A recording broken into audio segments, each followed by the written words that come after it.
कि वो सीटों को घटा देते हैं, लेकिन कि जहां चाहो वहीं रहा, तो हम उम्मीद कर सकते हैं, होना ना होना वो तो बात की बात है। अब मुख्यमंत्री के लिए दूसरा नंबर किसका आता है।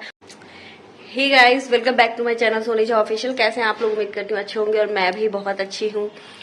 तो today I am talking to our chief minister, जो कि फिलहाल के लिए इस्तीफा दे चुके हैं। आप लोगों को सभी को अपडेट मिल चुकी होगी और इस्तीफा दे चुके हैं, बट लेकिन लगा हुआ है उसमें, और उसके बारे में थोड़ी सी बात कर लेते हैं, क्योंकि ऑब्वियसली इतने साल का कार्यकाल उनका रहा और उस कार्यकाल में उन्होंने बहुत सारी उपलब्धियां हासिल की, बहुत सारी अच्छी चीजें हुई, कुछ थोड़ी बहुत बुरी भी हुई। ऑब्वियसली कोई एक इंसान सभी को तो पसंद नहीं आ सकता ना, कुछ लोगों को पसंद आएंगे, कुछ लोगों को नहीं पसंद आएंगे। तो उनके कार्यकाल में उन्होंने क्या क्या चीजें की है, कुछ हम उसके बारे में बात कर लेते हैं। उससे हमारा करंट अफेयर भी हो जाएगा, उससे हमारे एक बात भी हो जाएगी, ठीक है। तो नाउ स्टार्ट करते हैं, ओके। तो सबसे पहली बात तो ये कि आज हमारे श्री नीतीश कुमार जी ने इस्तीफा दे दिया। फिलहाल के लिए इस्तीफा देने के बाद भी हमारे कार्यकालिक मुख्यमंत्री वही हैं। जब तक कि कोई और मुख्यमंत्री शपथ नहीं लेते हैं, तब तक के लिए कार्यभार उन्हीं के हाथों में सुपुर्द किया गया है, तब तक वही कार्यकाल करेंगे। अब दूसरी बात आती है कि ये बात तो ठीक है, लेकिन कोई ना कोई तो मुख्यमंत्री बनेंगे। अब मुख्यमंत्री के लिए दूसरा नंबर किसका आता है, अब कौन है जो मुख्यमंत्री की कुर्सी संभालेंगे। तो मुख्यमंत्री की कुर्सी जो संभालने वाले हैं वो है सम्राट चौधरी जी, और बीजेपी के नेता हैं। नया मंत्रिमंडल जब डिसाइड हुआ था, फिर अगेन अभी वो मुख्यमंत्री के पद को संभालेंगे। नाम उन्हीं का आगे आ रहा है, और हो सकता है कि ये वीडियो जब तक पोस्ट हो तब तक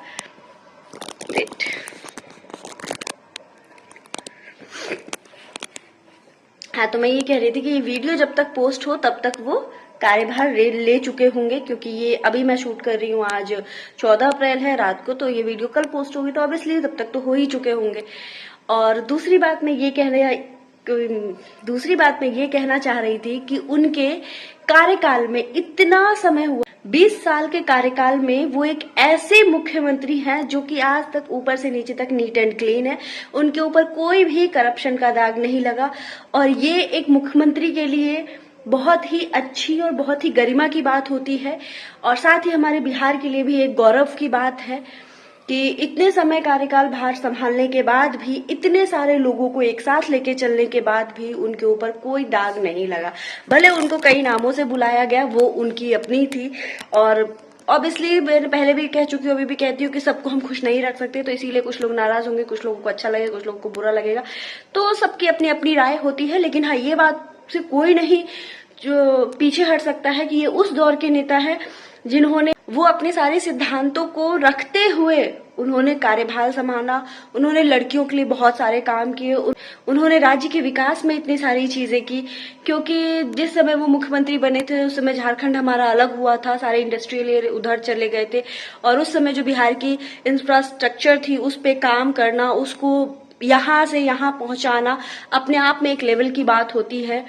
इतनी सारी वैकेंसीज देना, जिस समय में और स्टेट्स में वैकेंसी बिल्कुल रुकी हुई थी, वहां बिहार में इतने रोजगार देने, इतनी सारी चीजों को बढ़ावा देना, हर चीजों की कंडीशन सही करना, इनफैक्ट चाहे वो रोड हो, स्कूल हो, सारी चीजों को उन्होंने सुधारा, और लड़कियों के एजुकेशन पे फोकस किया, लड़कियों के राइट्स पे बात की, लड़कियों को बहुत सारी चीजें उनकी वजह से हमारे बिहार में सही हो पाई। उम्मीद करते हैं कि जो हमारे नए मुख्यमंत्री आने वाले हैं वो भी एटलीस्ट ज्यादा नहीं तो कम से कम उन्होंने जितना काम किया है उससे तो बेहतर ही करेंगे, ये उम्मीद की जा सकती है। कहते हैं कि जब चीजें बदलती है तो लोगों को नई जगह से, नई चीजों से नई उम्मीदें बढ़ती है। हम सभी स्टूडेंट का, हम सभी लोगों का, हम सभी एस्पिरेट्स का, सबका उनके ऊपर एक विश्वास है, एक भरोसा था। वो भरोसा अब जो नए मंत्रिमंडल आएंगे वो ना तोड़े और अच्छे से हमारे राज्य को एक नई ऊंचाई पे लेके जाए, जहां था उससे ऊपर और जाए, हमेशा उन्नति उन्नति उन्नति होती जाए। क्योंकि जब राज्य की उन्नति होगी तभी हम लोगों की उन्नति होगी और तभी हमारे देश की उन्नति होगी ऑब्वियसली। तो जो चीजें निर्धारित की गई थी समय सीमा पे, उन सारी चीजों को कंप्लीट किया जाए और आगे बढ़ा जाए। साथ ही इसी के साथ जो हमारे शिक्षा मंत्री जी थे उनका भी इस्तीफा हो जाएगा, और अब देखते हैं कि नए शिक्षा मंत्री के लिए कौन आते हैं और कौन पदभार को संभालते हैं। और उसके बाद बहाली तो होगी ऑब्वियसली टीचर वाली, टीआरई 4.0 की, लेकिन एग्जाम्स भी होंगे और 22 सितंबर जो डेट निर्धारित है उसी डेट पर होगी भी। नई सरकार आई है तो जो घोषणा वो कर चुके हैं, उम्मीद की जा सकती है कि वो उसको अच्छे से रखे। लेकिन हाँ, एक और चीज है कि बीजेपी का एक रहा है ग्राउंड कि वो सीटों को घटा देते हैं, लेकिन उम्मीद की जा रही है कि ये इस बार सीटों को नहीं घटाएंगे, जितनी सीटें हैं एटलीस्ट उतनी पे तो बहाली देंगे। और आगे का तो नहीं पता, फिलहाल ये एग्जाम तो होने वाले हैं, तो आप लोग अपनी तैयारी को कंटिन्यू रखिए, अच्छे से रखिए, क्योंकि टाइम वेस्ट करने से कोई फायदा नहीं है। एग्जाम होगा क्योंकि वो कैलेंडर निकाल चुकी है और नई सरकार आई है तो वो भी अपना रुतबा दिखाने के लिए कुछ ना कुछ करेगी।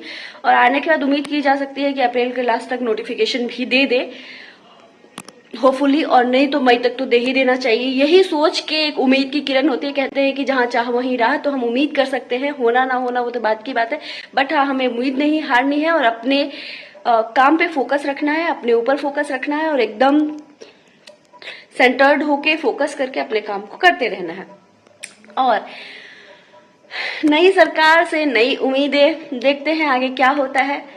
तो ये एक बात थी, हम बस यही कहेंगे कि ज्यादा अच्छा ना करें तो एटलीस्ट जितना किया था उससे तो ऊपर की तरफ ही ले जाएं, ताकि हम भी कह सके कि जब हमारे मुख्यमंत्री थे तो ये था और अब जो नए मुख्यमंत्री बने हैं उन्होंने भी अच्छा काम किया है।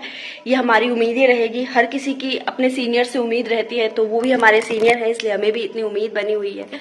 आगे देखते हैं कि क्या होता। खैर, वो तो वक्त के साथ ही पता चलेगा कि कौन क्या कर सकता है और क्या नहीं कर सकता है।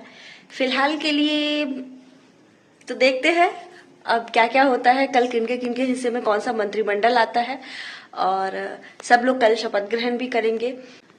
और आप लोगों की क्या राय है वो भी बताइएगा। साथ में अब तक नीतीश कुमार जी कितनी बार मुख्यमंत्री की शपथ लिए हैं और कितनी बार उन्होंने इस्तीफा दिया है, ये भी कमेंट में जरूर बताइएगा, ताकि मेरी भी जनरल नॉलेज कुछ बढ़ जाए। ओके, ठीक है, तो मिलते हैं नेक्स्ट ब्लॉग में। तब तक के लिए राधे राधे, खुश रहिए, स्वस्थ रहिए, मस्त रहिए, प्रिपरेशन करते रहिए और आने वाली सरकार को वेलकम करते हैं। ठीक है, बाय बाय।